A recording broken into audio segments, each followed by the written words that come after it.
Once again, the Israeli government is being condemned for killing civilians in Gaza, and once again, the Israeli government is blaming Hamas. But in all the Israel-Hamas coverage of Gaza and the Palestinians, one entity gets left out of the discussion and debate: the Palestinian Liberation Organization, the PLO, the nationalist coalition, internationally recognized as the representative for the people of Palestine. Since the start of the war, there have been endless high-level conversations about what happens to the embattled strip post-war or post-genocide, and most importantly, who governs it, who's in charge. But the PLO has always been focused on the L in its title, on national liberation, on freedom, on statehood. And while Gaza is once again being bombed back to the Stone Age, to borrow an old line from Israeli War Cabinet member Benny Gantz, there is weirdly some progress internationally on the statehood front. On Tuesday, Norway, Spain and Ireland all officially recognized a Palestinian state, a decision welcomed by the PLO's Secretary-General, who called it the path to stability, security and peace in the region. Israeli Prime Minister Benjamin Netanyahu, on the other hand, described the move in typically understated fashion as rewarding terrorism. Who better to discuss all of this with, as well as the ongoing Israeli violence in Rafah, than one of the PLO's most senior and well-known figures, Ambassador Husam Zomlot, the current head of the Palestinian mission to the UK and a member of Fatah. Ambassador Zomlot, thank you so much for coming on Mehdi Unfiltered today. I want to start with just talking to you personally. I know that you yourself have lost family members in Gaza since October the 7th. How are your family, your friends, your contacts in Gaza doing right now? Are they safe? No one is safe in Gaza, Mehdi. But please allow me, before I go on, I just want to commend you for what you have been doing for all these months, and for pushing back against the misinformed, deliberately so, mainstream media, and for really presenting the truth. And it has been paying off so far. So thank you, Mehdi. As for the situation of my family and my people, it cannot be described in words. Really, it cannot be described in words. I was born in Rafah. I know the situation there and the situation in Gaza at large. And the closest thing is, this is apoplectic in every sense of the world. I mean, my entire extended family now, that is the aunts, the uncles, their siblings, their children, are living in one home, one house. That is my parents' house in Gaza City. Everybody from the north had to come there. And those who had made it to the south, to Rafah, had to come back, because Rafah has become the target of the Israeli genocidal aggression. And you're talking about hundreds of people gathering in one home. And I mean it, Mehdi, hundreds. No electricity, no running water, no nothing. So whenever we have the opportunity to reach them, what we hear is simply cannot be described in words. And this isn't just about them expecting to be murdered at any point in time. This is about the lack of any services, health, education, and what have you. So it is apoplectic. It's almost like the Armageddon. Put the attack, Ambassador, put the attack on Rafah on Sunday, on those refugee tents, on those kids on Sunday night. Put that for us in historical context, in terms of the atrocities that Israel, the Zionist movement, has carried out against Palestinians since 1948. Where does it rank what happened on Sunday? How bad was it? How horrific was it in your view?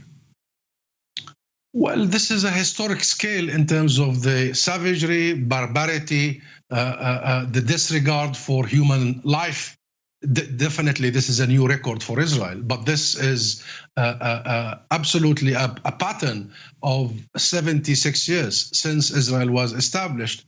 And let me remind your viewers here that the very same people Israel targeted in Rafah are the victims of Israel's creation. They were made refugees. 80% of Gaza's population are refugees who were forced out of their homes, towns, businesses, and what have you in 1948. The Nakba, 2/3 of the nation were forced out, and many of them found their way in Gaza. So in a way, this is maybe the first time in human history that refugees are made refugees one time, two times, three times in their lifetime.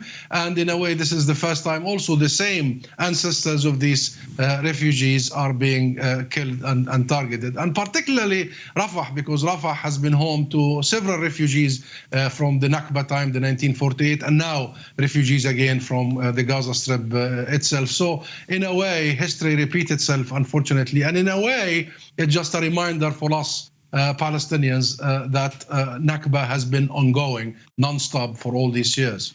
Ambassador Zomlot, the attack, as horrific as it was on Sunday night, still does not seem to have crossed Joe Biden's now infamous red line when it comes to Rafah, on Netanyahu going into Rafah. According to National Security Council spokesman John Kirby, he said it didn't constitute a full-scale invasion. What do you say to John Kirby, even as we see Israeli tanks rolling into the center of Rafah on our TV screens? Well, all what I can tell you is the position, the policy of the U.S. is either incompetent or disingenuous, one of both.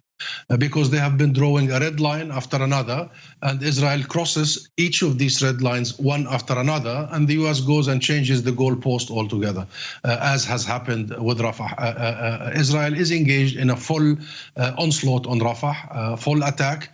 The bombardment on Sunday was an Israeli bombardment. Israel did drop huge bombs, 2,000 pounds bombs on the heads of these civilians taking shelter in so-called security zones, designated zones for civilians, as you all know, including yesterday, by the way, in the Mawasi area. So this has been continuing. The question is about all these inconsistencies in the part of the US and the UK, for that matter. Once they tell us that they are with a two-state solution, when we present them with an opportunity in the UN, in the Security Council, yes, and in the General Assembly, they vote against it. Once they say the most significant part of the Gaza situation is the catastrophic humanitarian situation, the US wants to deal with it immediately. We hear from Secretary Blinken all the time, but then Israel makes allegations unfounded against UNRWA. The US and the UK were very quick to suspend funding, and they go to build that pier that we are reading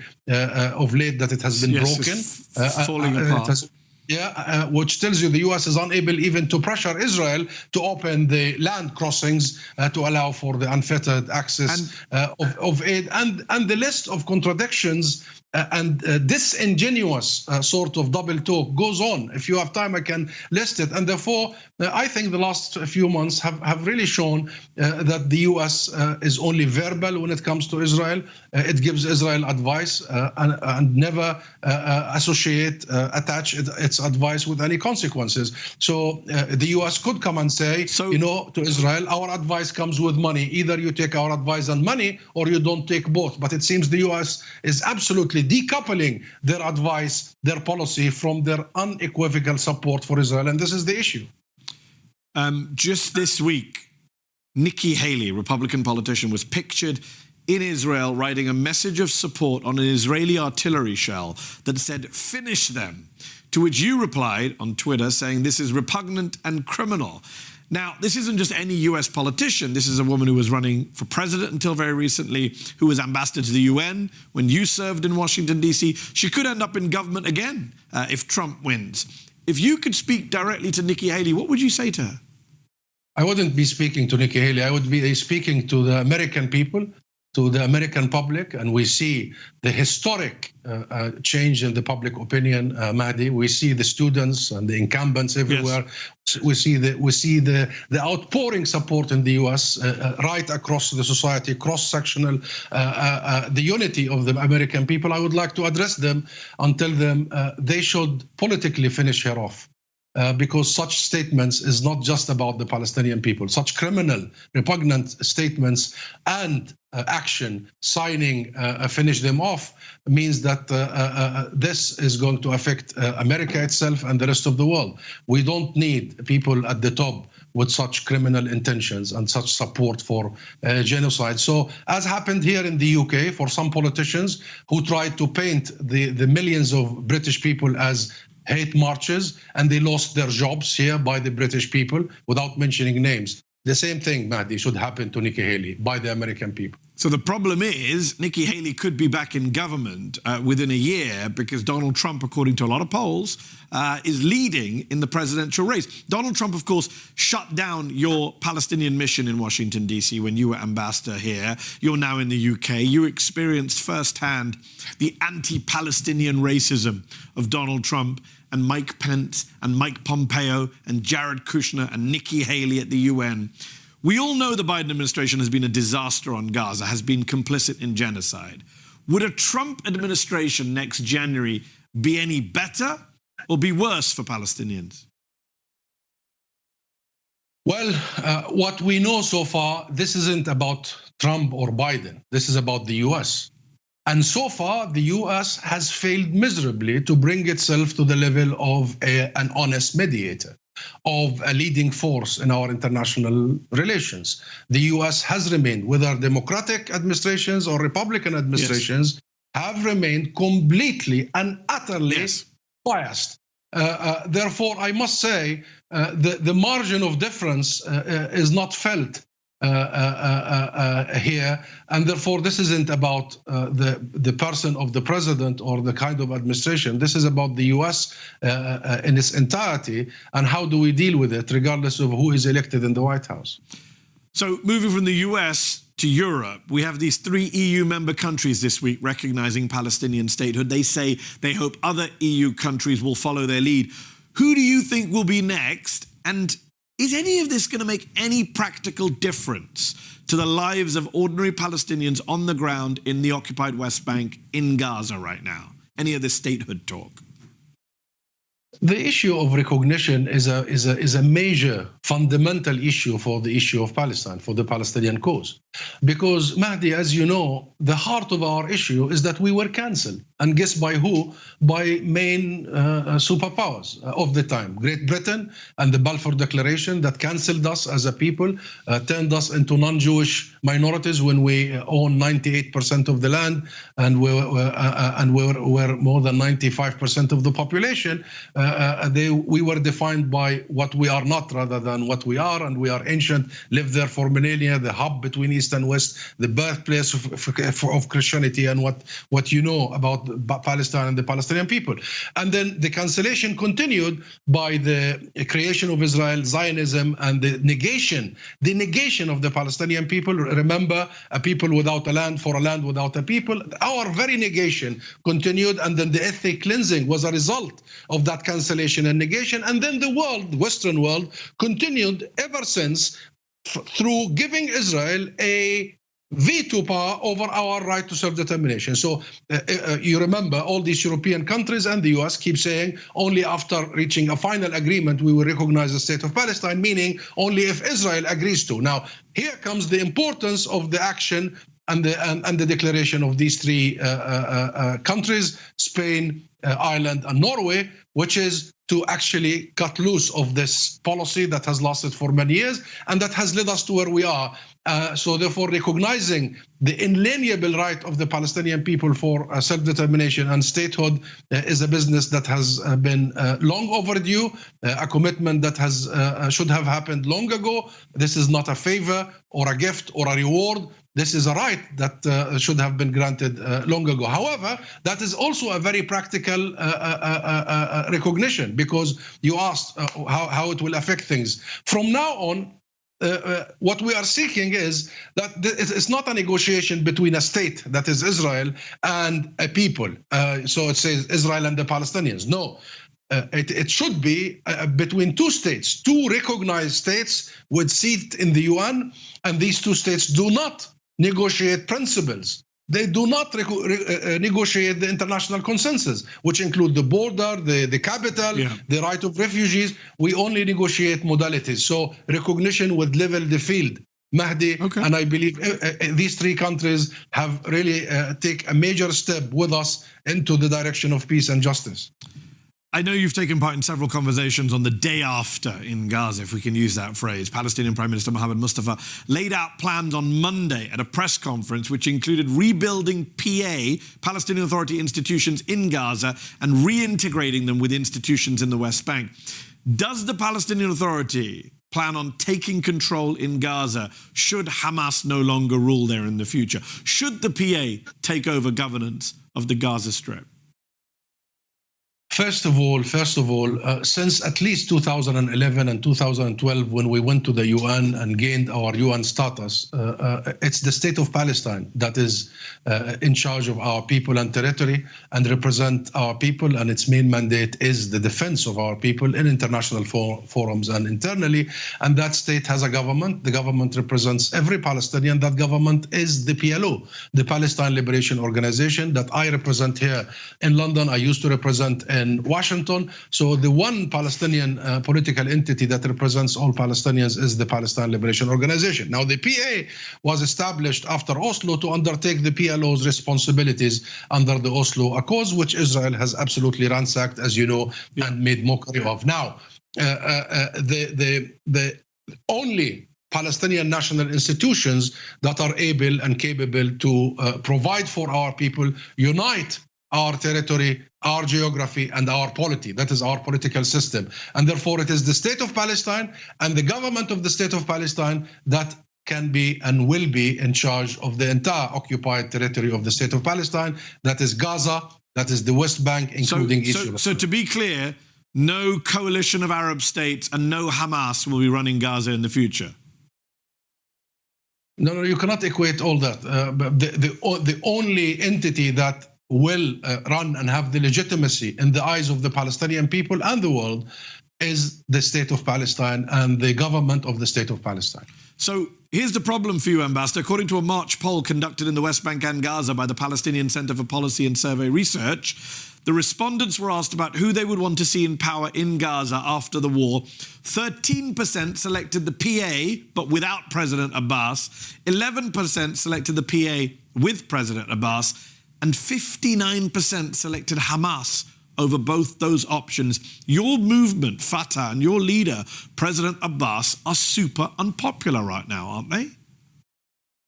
Well, you leave that to the Palestinian people when elections are convened. And we haven't had elections. President Abbas's term ended over a decade ago. Mehdi, we are at war now, and genocidal war being committed against us. And we have been attempting at convening elections in the last couple of years. And you know what happened. Israel wanted to pocket Jerusalem through our elections by denying us and denying our people in Jerusalem, more than 350,000 Palestinians, the right to vote in the national elections. And for us, in the end, elections is a tool to get our liberation, our sovereignty, and Understood. Our democratic But process. this polling doesn't worry you. No, hold on, Ambassador. This polling doesn't worry you. 59% of Palestinians prefer Hamas over PA. No, pollings do not worry me. I'm not worried.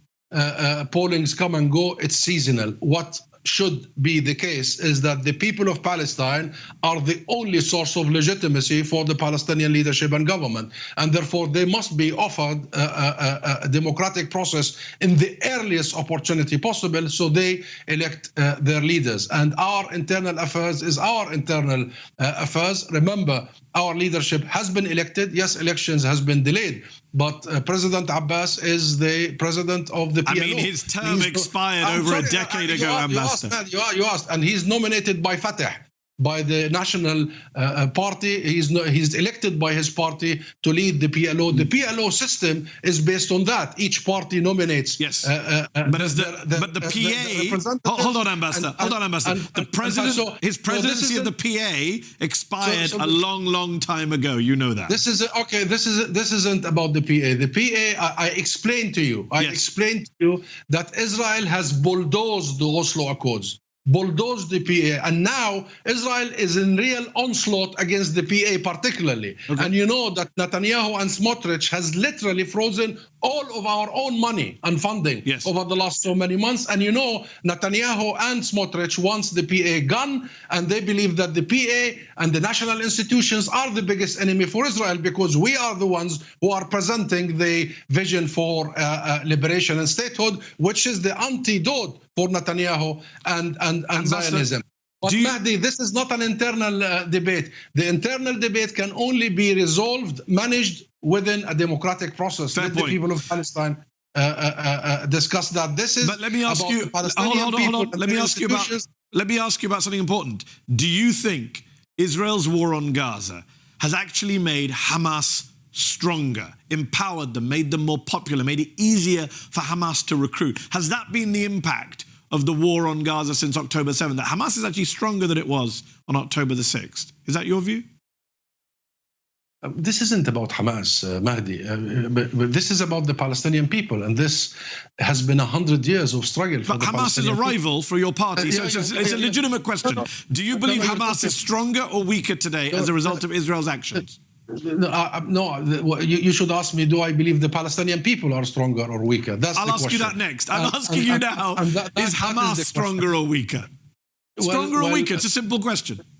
Speak to Hamas spokesperson, my friend. Don't ask me that question. I don't know. What I know is that for the last 8 months, the people of Palestine have been going through genocide. It is genocide, Mehdi. And we just started talking about my family and what is happening in Gaza. But at the other side of genocide, Israel has been unmasked worldwide. Israel has been exposed beyond repair. And therefore, this is a moment when we galvanize this unprecedented international solidarity with us. So let's not minimize the people of Palestine. No, I don't think anyone would ever accuse this show of minimizing the people of Palestine. Last question I have to ask you before we finish. The Israelis often say that Fatah, your movement, is as bad as Hamas in their view, because Fatah has refused to condemn or disown what Hamas did on October the 7th. You are a senior PLO official, a member of Fatah. How would you describe what happened on October the 7th, what Hamas did? Well, I know that the Israelis consider Fatah and the national movement and the PLO to be their biggest enemy. Otherwise, how do you explain what they have been doing? And by the way, their fight against the PLO is relentless and throughout the years, but it has intensified over the last few months. And there is a very clear, deliberate sort of strategy of Israel to collapse the PLO and the PAA and all the national institutions, because for Israel and for Netanyahu, who has been either a prime minister or a shadow prime minister in Israel for a quarter of a century, or for Netanyahu, the strategy is the divide and rule. The strategy is to break the backbone of the Palestinian national movement, the backbone of statehood and the independence quest through what they have been doing, funding the division and undermining the PLO and the national institutions. And when senior officials in Israel say Fatah is the enemy, we believe them. We believe them because Fatah in the end and the Palestine national movement is a movement about liberation and about return. Our focus is internal. We care so much about the independence of our decision-making process and that we liberate our land. So the least we need now is to make this a Palestinian domestic issue. That's fine, but you didn't answer my question though. How would you describe what happened on October the 7th, what Hamas did? I leave that to the ICJ and the ICC, and I leave that to the international forums. What I see is that Gaza is made of 80% refugees who have been forced out of their homes, including my own parents. I see 17 years of a criminal blockade against our people in Gaza. I see a policy of displacement and replacement in the West Bank that has been ongoing for 76 years. I see insistence by this colonial occupation to actually completely finish us off, and therefore what we need to make sure of is that any act we do is in accordance with international law and international legality. And that's why we want the world and we want the international judicial system to come and assess the situation and what is right and what is wrong. And that's why Israel, and you may have read the Guardian article yesterday about, you read the intimidation and the threat against the prosecutor general, the former prosecutor general of the ICC. So they have something to hide. We don't have anything to hide. If you don't have anything to hide, why can't you just describe what happened on October 7th? I'm an ambassador here. I'm not a commentator, Mehdi. I'm not a commentator here. I'm not coming to give you an analysis. I have told you that we have been struggling for 100 years and our struggle is legitimate. I don't have the details of everything that happened on that day, but you have noticed and you have followed that our position is clear, that the root cause of all this is the occupation, the colonization, the besiegement, the apartheid system that was imposed on us. So we are clear that the absolute need is to uproot this root cause, which is the occupation, and everything else is a symptom of that illness, which is occupation. Ambassador Husam Zomlot, we will have to leave it there. Thank you for your time. We appreciate it.